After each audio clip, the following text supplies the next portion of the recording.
देश में इन दिनों लोकसभा चुनाव चल रहा है। मौसम रंग बदल चुका है, करवट बदल चुका है। और अगर बात की जाए पहले चरण की, तो पहला चरण बिल्कुल नजदीक आ गया है।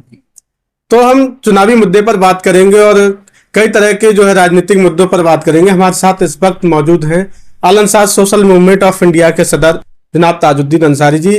राजनीति की अगर बात की जाए तो राजनीति में काफ़ी दिलचस्पी रखते हैं और हम जानेंगे जो वर्तमान में जो चुनावी प्रक्रिया चल रही है किस तरह से, किस नज़रिए से ये देखते हैं, क्योंकि कांग्रेस ने भी काफ़ी लंबे समय तक राज किया। और अगर बात की जाए बीजेपी की, तो बीजेपी की जो है 10 साल तक अभी सरकार रही। तो हम जानेंगे कि पहले की सरकार और जो वर्तमान में सरकार रही है जो है क्या डिफरेंट है इसमें। अंसारी साहब, सबसे पहले हमारे स्टार न्यूज भारत पे आपका स्वागत है। आपने पहले भी कांग्रेस की सरकार देखी जो कि एक लंबे समय तक रही, और वर्तमान में अभी आपने बीजेपी की सरकार देखी। इससे पहले भी आपने बीजेपी की देखी होगी, लेकिन जो वर्तमान में 10 साल अभी रहे बीजेपी के, तो क्या लगता है वर्तमान के चुनाव को आप किस नजरिए से देखते हैं? देखिए, हमने पिछले कई चुनाव देखे, लेकिन यह चुनाव जो है एक अलग ही कैटेगरी का है और अलग ही एक अहमियत रखता है कि पिछले चुनाव जो होते थे वो देश के संविधान के अनुसार सेकुलरिज्म के आधार पर हुआ करते थे। लेकिन अब जो चुनाव हो रहा है इसमें एक विशेष बात खास बात देखने को ये मिली है कि दो नजरिया के दरमियान ये चुनाव हो रहा है। एक तरफ वो नजरिया है जो देश में संविधान में संशोधन करके लोकतंत्र की हत्या कर रही है, जो कि वो लोग हैं जो शुरू से ही अंबेडकर जी के बनाए हुए संविधान का विरोध कर रहे थे। उनका ये सीए और इस तरह के ये कानून ला करके एक विशेष समुदाय पर निशाना बनाते हुए लोकतंत्र को खत्म करना चाहते हैं, सेकुलरिज्म को खत्म करना चाहते हैं। ये वो लोग हैं जो आरएसएस के कहने पर, जो पहले आज भाजपा है, पहले जनसंघ हुआ करती थी, तो ये जनसंघ जो आज भाजपा है, इसका नजरिया ये है कि देश में जनतंत्र, लोकतंत्र और संविधान को मिटा करके और यहां पर हिंदू राष्ट्र कायम किया जाए। दूसरी ओर वो पार्टियां हैं जो देश में बाबा भीमराव अंबेडकर जी के संविधान की रक्षा के लिए, लोकतंत्र की रक्षा के लिए सभी को साथ लेकर के एक विचार अपना जो प्रकट कर रही हैं। यहां पर इन दो विचारधाराओं के बीच लड़ाई है। और ये जो सेकुलरिज्म की बात करने वाले हैं, संविधान की बात करने वाले हैं, यही वही लोग हैं जिन्होंने इस देश की आजादी में अपना योगदान दिया था। एक बात और जानना चाहेंगे, जैसा कि बीजेपी लगातार कह रही है कि कांग्रेस ने देश को बर्बाद किया, 60 या 70 साल राज रहा, उसने बर्बाद किया, और इन्होंने जो 10 साल में वो कर दिखाया, बहुत तेजी से देश में विकास दौड़ा। किस नजरिए से? बड़े ताज्जुब की बात है। आज हमारे दरमियान अगर कोई बुजुर्ग है तो उससे इस बात को पूछा जाए तो वो खुद बता देगा। देखिए, देश का बच्चा बच्चा जानता है कि 200 साल हिंदुस्तान के अंदर अंग्रेजों ने अपना शासन किया, देश को गुलाम बनाया। उस वक्त भी आरएसएस और जनसंघ थी, और उस वक्त देश की आजादी के लिए कौन आगे आए थे? वो कांग्रेस के लोग थे, जबकि आरएसएस के लोग अंग्रेजों के वफादार थे। जब उन लोगों ने देश को आजादी दिलाई, उनका एक नजरिया था कि अपने देश में ऐसा कानून लाएंगे जिससे कि हमारे देश के हर वर्ग को समान अधिकार मिले, सबको आजादी मिले। तो आप ये बताइए, जिस देश के अंदर 200 साल तक अंग्रेजों ने हुकूमत की है और देश को लूटा, खंडहर कर दिया, वो कौन लोग थे? अरे वो कांग्रेस तो थी जिसने खंडर जमीन को, ऊजर जमीन को दोबारा में इस सूखे हुए, उजड़े हुए गुलशन को हरा भरा किया। चमन किया वो कांग्रेस ही तो थी। आज ये कहते कि कांग्रेस ने कुछ नहीं किया। अरे ये लोग तो अंग्रेजों के वफादार रहे थे। कांग्रेस ने नए सिरे से एक बुनियाद रख के देश को एक विकास की राह दिखाई, तब कहीं जाकर ये देश आज इस पोजीशन में है। तो कांग्रेस का मुकाबला कोई नहीं कर सकता है।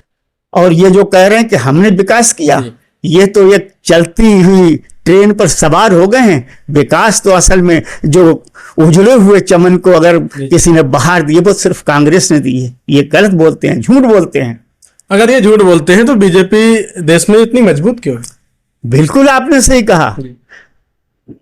मैं दोबारा फिर वही बात कहता हूं, अगर वाकई में इंसानियत की चीज है इन लोगों के पास, तो जो बुजुर्ग हैं आज 70-80 साल के, उन लोगों से पूछिए कि इस देश की आजादी के लिए लाखों नौजवानों ने, लाखों लोगों ने अपनी कुर्बानियां दी। उसमें कोई एक विशेष वर्ग के लोग नहीं थे, उसमें हिंदू, मुस्लिम, सिख, ईसाई सभी थे। और इसके ये जो कहते हैं कि हम बहुत कुछ कर रहे हैं, तो इस देश में उस वक्त भी ये जब जनसंघ थी, पहला चुनाव जब देश के अंदर हुआ, तो उस वक्त उन शहीदों की, देश के शहीदों की भावनाओं को ध्यान में रखते हुए, उनकी आस्थाओं को ध्यान में रखते हुए देश के लोगों ने सेकुलर संविधान बनाया। और सेकुलर संविधान बनाने में अपना महत्वपूर्ण योगदान दिया। तो उस वक्त क्या मुसलमान थोड़े ही थे कांग्रेस में? सिर्फ उसमें हिंदू थे। 90% हिंदू उस वक्त कांग्रेस में थे। लेकिन उस वक्त जब कांग्रेस को उन लोगों ने, देश के लोगों ने सत्ता सौंपी, तो जनसंघ को उस वक्त भी चुनाव लड़े तो देश के लोगों ने सिर्फ 2% पर समेट दिया। आज इतनी बड़ी ताकत है। तो मैं तो यही कहूंगा, ये वो लोग हैं जिन्होंने अपने बाप दादाओं की आस्था को ठेस पहुंचाकर, उन शहीदों की भावनाओं को ठेस पहुंचाकर ऐसे लोगों के चंगुल में फंस गए जो संविधान का विरोध करते थे, जो अंग्रेजों का साथ देते थे। ये वो लोग हैं। दूसरी ओर ये आज जो सत्ता में है पार्टी, सत्ताधारी पार्टी, ईडी के जरिए, सीबीआई के जरिए, आईटी के जरिए खौफ दिखाकर ऐसे लोगों को जो सेकुलर माइंडेड, उनको भी डरा धमकाकर अपने पाले में कर रही है। ये वो ताकत है। दूसरी बात, आज जो सत्ताधारी पार्टी है वो लगातार उद्योगपतियों को बढ़ावा दे रही है। वरना आप पूछिए, जिसके पास 2 सीटें थी आज 56 इंच का सीना दिखाते हैं। कहां से आई वो ताकत, कहां से आया वो पैसा? मैं तो ये कहता हूं वो ज्यादातर वो कांग्रेसी हैं जो गद्दारी करके कांग्रेस से शहीदों की भावनाओं को भड़का कर भाजपा में शामिल हुए, और पैसा वो है जो उद्योगपतियों की जेब से आया। इसलिए ये बीजेपी मजबूत हुई। इन्होंने लोगों को भड़काया और भावनाओं को भड़का करके अपने पाले में कर लिया। वरना देश के सेकुलर मिजाज के हिसाब, संविधान के हिसाब से इनका कोई वजूद नहीं। बीजेपी सबका साथ सबका विकास की बात करती है। उसका कहना है कि विपक्ष में जो है परिवारवाद का बोलबाला है। क्या कहेंगे? सफेद झूठ बोलती है, बिल्कुल सफेद झूठ बोलती है। मैं आपको बताऊं, सन 2014 में जब बीजेपी चुनाव लड़ी तो उसका सबसे पहला यही नारा था कि सबका साथ सबका विकास। नारा बहुत बढ़िया है, बहुत अच्छी बात है, ये संविधान के अनुरूप भी। लेकिन किया क्या? उन्होंने सबका साथ सबका विकास का वादा करने, नारा देने के बाद जो अपनी करिश्माई काम किया है, तो उन्होंने ये क्या, उन्होंने वादा किया था कि हम हर व्यक्ति को 15 लाख रुपए देंगे। क्या वादा पूरा किया? उन्होंने कहा हम 2 करोड़ नौकरियां देंगे। क्या वादा पूरा किया? कोई वादा पूरा नहीं किया। उन्होंने कहा हम काला धन लाएंगे। अरे वो काला धन कहां गया? अगर काला धन लाए तो क्या इनकी ही जेब में चला गया? तो मैं कहता हूं कि सबका, तो आज भ्रष्टाचारी है तो जेल में। भ्रष्टाचारी, देखिए सत्ता जब कहते हैं, आज के देसी कहावत है अपने कि जिसकी लाठी उसकी भैंस। आज इनके पास हर तरह की ताकत है।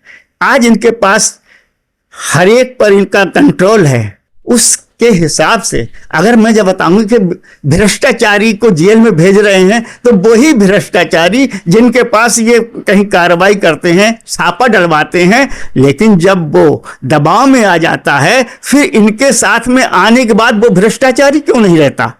क्या भ्रष्टाचार खत्म हो जाता है? कितने ही लोगों के इन्होंने केस वापस ले लिए, उस पर क्यों नहीं बोलते? क्या विपक्ष को ही भ्रष्टाचारी समझते हैं? भ्रष्टाचारी अभी ये इलेक्ट्रॉनिक बॉन्ड की देखते हैं, इलेक्टोरल बॉन्ड की, तो क्यों कौन है पता चल जाएगा कितने रुपया कितना कहां से आया। और सबका साथ सबका विकास की बात करने वाले से मैं एक बात जरूर पूछना चाहता हूं कि अगर मैं एक चुनौती पूर्वक कहता हूं कि सबका साथ सबका विकास की बात अगर करते हैं, तो देश के अंदर सरकारी नौकरियों में, उद्योग धंधों में, शिक्षा में, राजनीति में वो दिखाएं कि मुसलमान कहां पर हैं, ये आंकड़े पेश करें कि उनके साथ इन्होंने कितना सबका विकास किया, कितना बराबर का हक दिया है। ये नहीं बताएंगे उनको इन्होंने दलदल में फंसा दिया है। सबका साथ सबका विकास का मतलब सबको सबकी भलाई होना चाहिए, लेकिन आज मुसलमानों को गुलामी की ओर ले जा रहे हैं, उनकी आवाज को बंद किया जा रहा है। सबका साथ सबका विकास, इनका नारा बिल्कुल ही खोखला है। तो बीजेपी की जो भी योजनाएं चल रही, बीजेपी कह रही है कि हमने मुफ्त राशन दिया, मुफ्त आवास दिया और मुफ्त इलाज देकर हमने जो है गरीबी से बाहर निकाला देश को, और आप कह रहे हैं कि सबका साथ नहीं। ठीक, गरीबी को इन्होंने क्या निकाला? सवाल ये होता है कि मुफ्त राशन, मुफ्त आवास हम मानते हैं अच्छी योजना है, लेकिन दूसरी तरफ ये क्यों नहीं बताते हैं कि मुफ्त राशन और मुफ्त ये सामान तो दिया जा रहा है, देश कितने कर्जे में डूबता चला जा रहा है, इसके बारे में नहीं बताते हैं। सवाल ये उठता है मुफ्त राशन क्यों देना पड़ रहा है? हमको ये सोचने की जरूरत है। अगर हमारे पास रोजगार हो, अगर जनता के पास रोजगार हो, उसके पास आमदनी इतनी हो, तो कोई ऐसा है कोई थोड़ा सा राशन के लिए, बाजरा और गेहूं चावल लेने के लिए दिन भर लाइन लगाए? क्या वो अपनी इलाज के लिए दूसरे लोग अस्पतालों में कहीं गिड़गिड़ाए? सिर्फ इस वजह से कि देश में गरीबी बहुत ज्यादा है, बेरोजगारी बहुत ज्यादा है, इसलिए तो ये कोई स्थायी हल नहीं है। स्थायी हल तो तब है कि जब ये चीज लेने की ही जरूरत ना पड़े, मुफ्त की चीज, बल्कि उनको इतना समृद्ध कर दिया जाए कि वो उस मुफ्त की चीज को मतलब लेने के लिए तैयार ना हो। तो इनका तो खुद ये है, इस बात का ये सबूत दे रहे हैं कि देश के अंदर गरीबी चरम पर है। तो आप देश में सबसे बड़ा मुद्दा किसे मानते हैं? देखिए, आज देश के अंदर मैंने अभी एक चैनल पर देखा था, शायद एबी पर देखा, उन्होंने एक सर्वे के आधार पर दिखाया था कि 27% और 23% मुद्दा जो है बेरोजगारी और महंगाई का है। ये सबसे बड़ा मुद्दा है। अगर ये मुद्दा दूर हो जाए तो जब मुफ्त के राशन भी लेने की जरूरत नहीं पड़ती, जबकि दूसरी तरफ सिर्फ 2% उसमें मुद्दा दिखाया था राम मंदिर का, क्योंकि आस्था का सवाल है। हम कभी नहीं कहते, हम हिंदुस्तानी संविधान में हम विश्वास रखने वाले हैं, हम हर धर्म का सम्मान करने वाले हैं, हर एक की आस्था का सम्मान करने वाले हैं, लेकिन क्या एक हिंदू आस्था, सनातन धर्म की आस्था के अलावा मुसलमानों की कोई आस्था ही नहीं? तो सवाल यहीं पर होता है कि यहाँ पर इनके पास कोई मुद्दा नहीं है, सिर्फ हिंदू मुस्लिम और आस्था के अलावा इनके पास कोई मुद्दा नहीं। और गरीबी जो मतलब वो ये कह रहे हैं कि हमने दूर करी, गरीबी तो ये दर्शा रहे हैं कि गरीबी हमने फैला दी है, जिससे कि लोग मजबूर हो जाए गुलामी करने के लिए। तो भाजपा ने अपना चुनावी एजेंडा जारी कर दिया है और उसका नाम मोदी की गारंटी रखा है। उन्होंने जो जारी किया है उसमें हर वर्ग को जो है ध्यान में रख के किया है, क्या कहेंगे? देखिए, एक कहना और एक करना, 10 साल के अंदर बहुत कुछ देखा। इन्होंने जो कहा वो किया नहीं। सवाल आप बताएं, सबसे पहली बात, यहां पर राजनीतिक पार्टियां कौन सी सामने हैं? एक तरफ इंडिया गठबंधन है जिसमें कांग्रेस, सपा और तमाम सेक्युलर पार्टियां हैं, दूसरी तरफ एनडीए है जिसमें भाजपा और कुछ दल भी हैं। एजेंडा जो होता किसी राष्ट्रीय पार्टी के नाम से होना चाहिए, किसी विशेष व्यक्ति के नाम से होना चाहिए। ये उनका एजेंडा क्या है? ये तो अहंकार है कि मोदी की गारंटी। मोदी जी क्या गारंटी लेंगे? एक आप बताइए, हम आप जब शादियां होती हैं, मुस्लिम समाज में निकाह होता है, इसी तरह हिंदू समाज में 7 फेरे लिए जाते हैं और वचन दिया जाता है। जो वादा करते हैं, गारंटी की बात करते हैं, आप बताइए, ऐसे ऐसे लोग भी हैं जो 7 फेरों का वचन नहीं निभा सकते हैं, वो देश की क्या गारंटी ले सकते हैं? अपनी औलाद को परवरिश किया जाता है, इस वजह से किया जाता है कि ये बच्चे बड़े होकर हमारे ताना दें या हमारी शमशान भूमि पर जाकर अग्नि दें, इसलिए अपने बच्चे की परवरिश करते हैं। लेकिन आज तो ऐसे ऐसे लोग हैं कि जिन्हें ना तो ही 7 वचन निभाने की फुर्सत है और ना ही अपने माता पिता की यानी कि अंतिम यात्रा में शामिल होने तक की फुर्सत नहीं है। वो देश में राज कर रहे हैं और अपना वादा कर रहे हैं, गारंटी दे रहे हैं। किस बात की गारंटी? आज तक तो कोई गारंटी पूरी हुई नहीं। तो मोदी जी तो देश की जनता को परिवारजन कह के बुला रहे हैं। बड़ी अच्छी बात है, परिवारजन। मोदी जी क्या कह रहे हैं? हम सारे हिंदुस्तानी परिवारजन है। लेकिन परिवारजन में आज तक मोदी जी ने अपने जो एजेंडा बनाया, कहीं पर उसमें किसी मुस्लिम का नाम लिया? तक कहीं मुस्लिम के लिए कोई योजना बनाई? क्या मुस्लिम कहीं उद्धार किया? कहीं बेरोजगारों के लिए कहीं उसमें अपने एजेंडे में शामिल किया घोषणा पत्र में? देश में सभी धर्मों के लोग हैं, सिर्फ मुस्लिम का ही आप नाम क्यों ले रहे हैं? देखिए, इसलिए कि आप इतिहास उठाकर देख लें, हमारा संविधान, सेकुलर संविधान सबको साथ लेकर चला है। पिछले 10 साल के अंदर जो अत्याचार मुसलमानों पर किया जा रहा है वो किसी से छुपा हुआ नहीं है। मस्जिदों को, मदरसों को तोड़ा जा रहा है, कब्जा किया जा रहा है, मॉब लिंचिंग के नाम पर, और धर्मांतरण के नाम पर, गौ रक्षा के नाम पर, हर तरह से। यार क्या है, शिक्षा में भी उन्होंने दखलंदाजी दे दी, मदरसे बंद कर दिए। लोग आज जो मदरसों में पढ़ाते थे, बेचारों को पैसे नहीं, उनकी तनख्वाहें नहीं मिली, भूखे मर रहे हैं, आत्महत्याएं कर रहे हैं। किसान रोजाना यहाँ पर मतलब मर रहा है, लेकिन कुछ फिक्र नहीं है मुसलमानों की। क्यों ना की जाए? मुसलमानों पर जितने जुल्म किए जा रहे हैं, इतिहास बदल कर रख दिया है।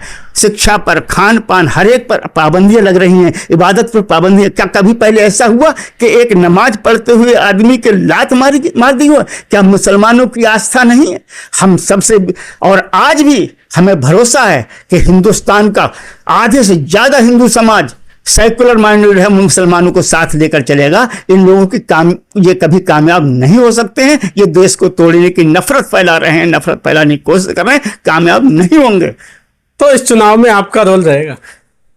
वही, हिंदुस्तानी है और हमारा अधिकार है, कर्तव्य बनता है, और हम खुद भी वोट डालेंगे और तमाम हिंदुस्तानियों से ये रिक्वेस्ट भी करेंगे कि अपना वोट जरूर डालें। एक सवाल मेरा लास्ट और है, जैसा कि पीलीभीत जो कि एक गांधी परिवार का काफी वहां पे दबदबा रहा है, क्योंकि वो अपना घर मानते हैं वरुण गांधी। इस बार बीजेपी से उनका टिकट नहीं हो पाया। और अगर बात की जाए जो लगातार बरेली से भी लड़े थे, और नवाबगंज एक उनका गढ़ है भगवत जी, जो इंडिया गठबंधन के प्रत्याशी हैं, तो वो है मैदान में। दूसरी तरफ एनडीए के जितिन प्रसाद। किस तरह का मुकाबला देखने मिल रहा है, क्या नजरिया? देखिए, जहां तक पीलीभीत सीट की मैं बात बताऊं, पीलीभीत सीट में एक विधानसभा क्षेत्र बरेली का भी है।